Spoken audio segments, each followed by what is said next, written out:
diamond that I'm wearing on the street in 1947 when I was a little girl.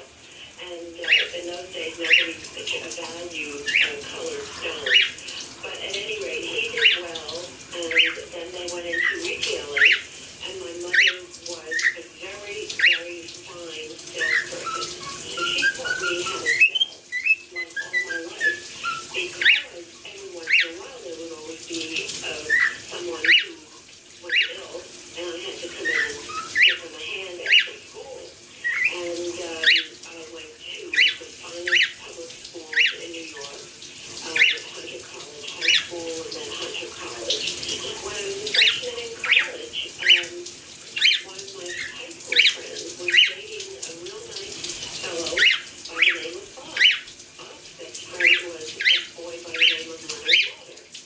And so Stephanie invited me to a party that her parents were giving, and her parents told her that she could have Bob and that Bob could bring Leonard if she could get a date for Leonard, so that the four of us could hang around while they were having a party for the grown-ups with there were 30 people there. So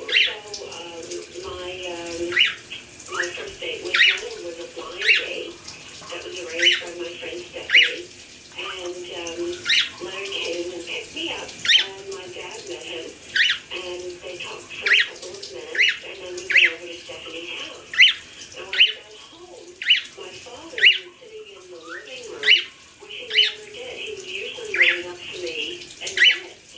And so I thought something bad had happened to my mother, and that he was going to give me some bad news. And so I said, what are you doing in the living room?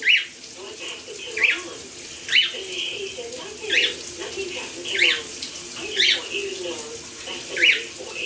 Wow, what a nice surprise. That must be Victoria, huh? No, it's terrible. Why? Why are you getting involved? It was only a teen. Well, I didn't need that pressure. He's just being a dad. Usually a dad. He was being a dad, poor darling. I was such a bad thing. Oh, Evelyn, gee, I was expecting you to say, don't walk that way again. You're too young. No, just the reverse. And when his mother met me,